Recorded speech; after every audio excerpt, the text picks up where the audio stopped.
And we're back. And today we're going to be exploring this lovely vintage architecture. So Brian, what are your thoughts on Star Fox? Oh look, it's another sanity effect. We'll get back to Ariel's ASMR fucking HGTV video in a minute. Okay, hang on. When it went back to the point where you were in front of where Kareem was his name? Yeah. Yeah, when he was in front of the door, the angle made it look like he had an afro, and I thought he was a completely different character. I mean, that's fair. This man with an afro here. Oh look, I just blew wish! up. My sanity is very low that I just had basically 2 sanity effects in a row. The one where it says that your controller is no longer connected and you get eaten. And then there's one where whenever you try to heal, you explode instead. Well, not whenever, but it happens randomly when your sanity's low and you try to heal. Do you actually get healed, though? Well, I mean, it resets you, and you scream something about how this can't possibly be happening, and then you can heal. Why is everybody so surprised when shit goes wrong? I mean, he just blew up. I think you would be a little surprised. Yeah. I'm in a tomb with zombies. Nothing can faze me at this point. I think blowing up would faze you. And then Barney the dinosaur came on into the door across the hall. Austin, I told you not to tell anybody this plot to my fanfiction before it's finished. Hey, I'm the rightful king of England. Pull the sword from the stone. And now here's some Mantarok zombies. I'm gonna cut their heads off, as is tradition with my people. From a programming perspective, when your sanity's low, does it like check how low your sanity is on like every clock cycle, and then do a sanity effect with a certain probability or every certain time interval, or how does that work? I haven't found a predictable pattern to it. It might be whenever you enter a room, like it'll like roll, like like programming dice.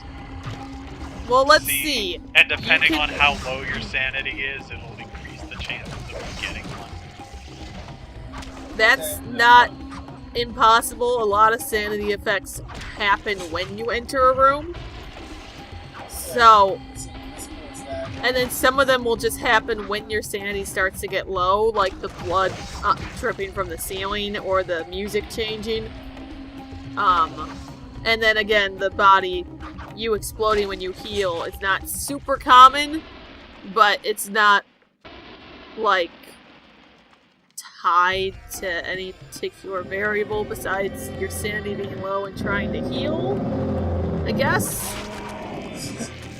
Because it really doesn't happen that much. It might happen, like, maybe once to each character once you get the ability to heal, maybe even less than that. Because I do think that some sanity effects are more likely to happen to certain characters. Like, we haven't gotten to them yet, but there's a character later who might be one of the few characters who can get one of my favorite sanity effects, which is the room full of ammo sanity effect. Wait, how is that a bad thing? Because it's not real. Amazing. Don't get it. No. It's still my favorite though because it got me the first time. I walked into the room and I was like, oh shit, look at all these shotgun shells. And I started picking them all up and then it was like, this can't be happening. And I was like, oh. I wanted those. Now I have to pay for ammo. Oh, now I have to go without ammo. Brian, this is survival horror. We don't buy ammo. Yeah, the kind of pleb are you? Evil 5. Wait, can you seriously buy ammo in 5? Yeah, in between every chapter, you just buy ammo. The fuck is that bullshit? Well, you can also go back and replay any point in the game after you complete. Not even a chapter, just part of a chapter. The fuck? Okay, I played 4 and then went back and never got to 5 or 6, even though think I have them. I don't know. So, seriously, I knew people didn't like 5 because, like, it was during the day and some other stuff, but, like, Wait, you know what? buy ammo? Okay, you know what? I'm gonna say this. 5, first chapter of that game is actually really good. Everything after that is terrible. It's either really boring or really stupid. Alright, I'll keep that in mind if I ever actually open it. Well, you have it, but... Well, Ariel, Brian, aren't we gonna I do have our far too co-op many playthrough? games. Huh? Aren't we gonna do a co-op playthrough with the Pixel Comp Squad? I mean, we probably could. But if we do that, then one of us will have to play as Chris and one will have to play as Sheva. And Chris holds his stuff right-handed, Sheva holds her stuff left-handed, and there's no way to change it. I don't have a problem with that. Ariel, it changes your whole screen orientation. Yeah, I shoot left-handed. I'm right-handed, but I aim better left-handed. Because my left eye is better for aiming. It's...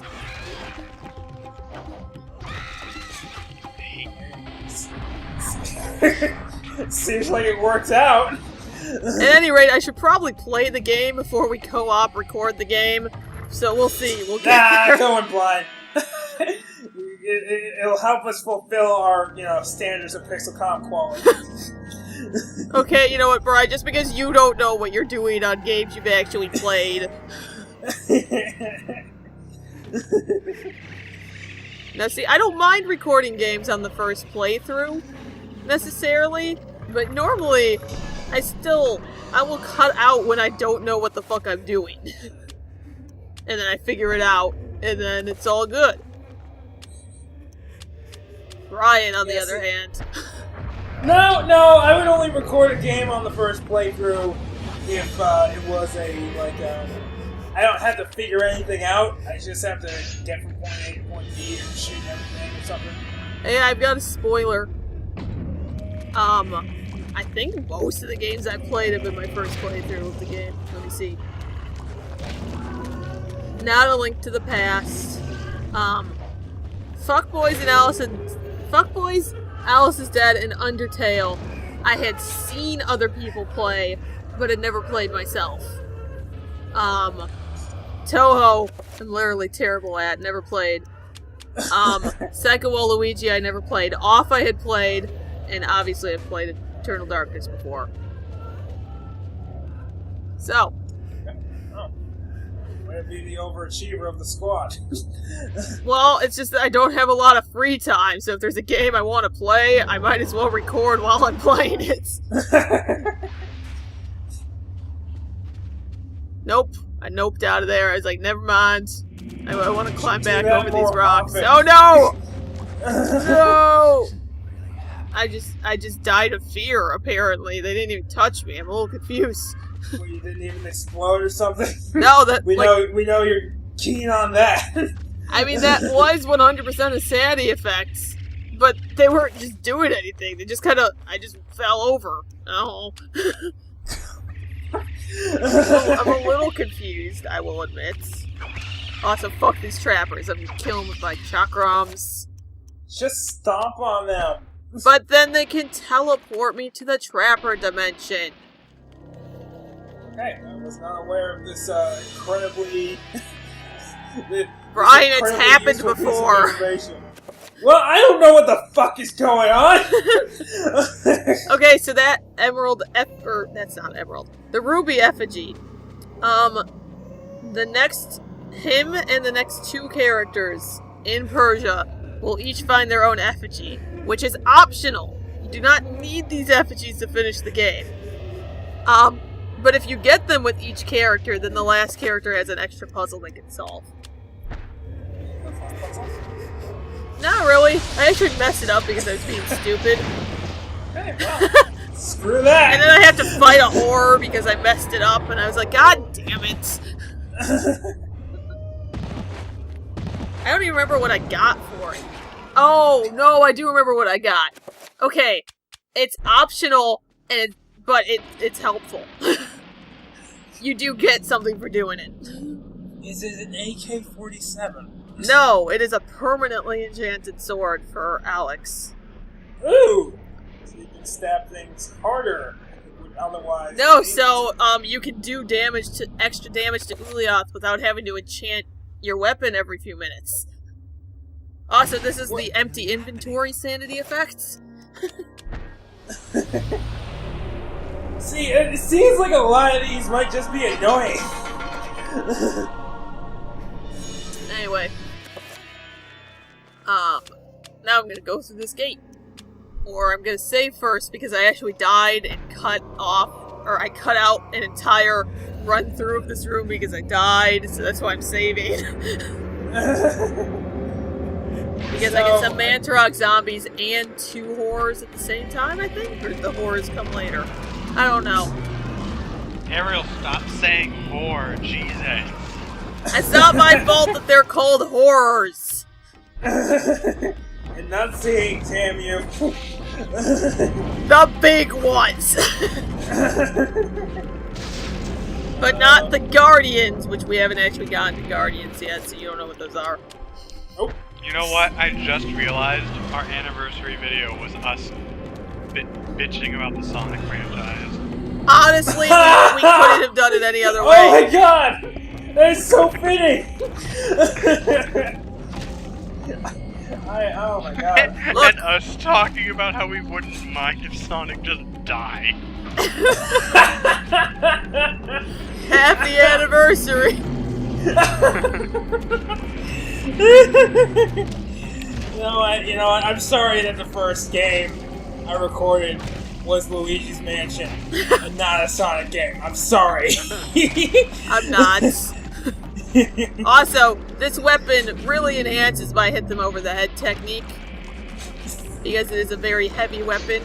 It just cuts them in half in a way that doesn't even make sense because I'm hitting them over the head. Ariel, the wall didn't do gone. anything to you. You know what? Fuck this wall in particular. I don't give a fuck. Why does he spin? Because it is a heavy blade. Rule of cool, Austin. Rule of cool. Okay, one, yes, it looks cooler. And even though this fighting system is shit, they put effort into making it look cool if you're not locked onto things, and in this weapon in particular. This room should be familiar. You know, speaking of locking onto things, Brian, when you play Breath of the Wild, do you use the Z targeting? Yes. Okay, then it depends on the situation, though. I don't if, like, there are multiple enemies, for instance. Then I just shoot bomb arrows at everything. But I do lock on individual enemies, like Lionel. Now, you see, for the longest time, I was having trouble with Lionels. Because, I didn't go straight to Impa. I just did whatever the fuck I wanted. Which means I didn't get the tutorial dungeon that lets you know you can parry and shit and block and do special shit with your shield. So I had to stealth my way around that Lionel. Okay, guys. We found the treasure that she's been dreaming of. And Brian, the first place I Chandra, went to was Zora's Domain. That was a mistake. Yes, it was.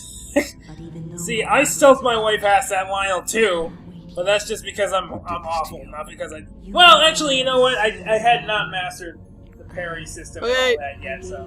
I want to point something out here, because I mentioned this earlier. Ariel, we're trying to commentate over our Breath of the Wild playthrough. Leave us alone. You know what? Fuck you too.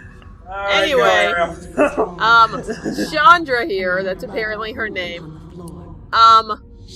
she is dead now.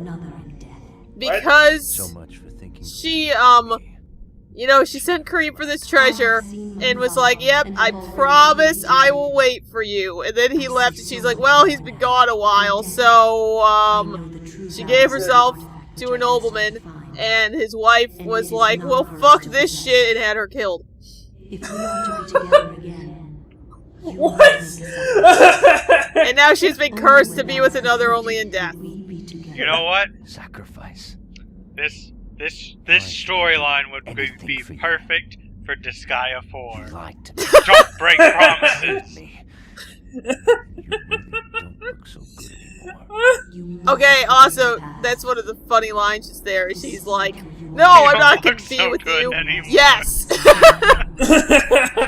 You know, you're not really so hot when you're a ghost. Sacrifice I mean, I You must guess I remain still here to tap guard the that. artifact. Dark things will come to claim it. How would it even You must be happen? strong to keep it from them. Without your And now she's like, well, Dark actually, our things will purpose... come to claim it. into Yes. eternal darkness. Our purpose is that we have to protect the essence of Things Taturga. I do for love. Come on, we have to protect this thing from vague forces. I've Oh, only yeah, been gone I for can feel 20 it. minutes! Wait, what? I always thought that was funny too.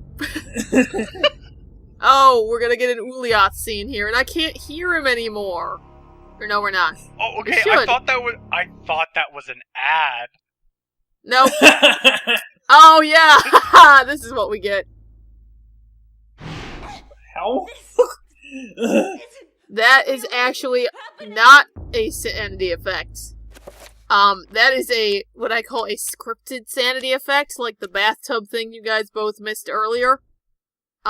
It will happen regardless of your sanity at certain points in the game, or at that exact point in the game. And the cruelest thing about that is we still don't have a sequel. They've tried. They've tried to make a sequel. It's just, And then the No. game just kept falling apart, literally. yeah, I mean, it That it was one of can't the be sanity happening. effects they put it. That was one of the sanity effects they put in the game. As they build it, the game literally just falls apart. I actually found a trailer because they had done it wasn't a direct sequel, but it was clearly set in the same universe. And it was a Kickstarter, I think. And I was like, oh, that actually looked kind of interesting, but now the company doesn't exist. Well, Yay. what's that dream? I mean, no. Yep. Too bad, I guess. Tune in next time in Eternal Darkness 2. Sanity's Return. Which is never gonna happen. The Reckoning.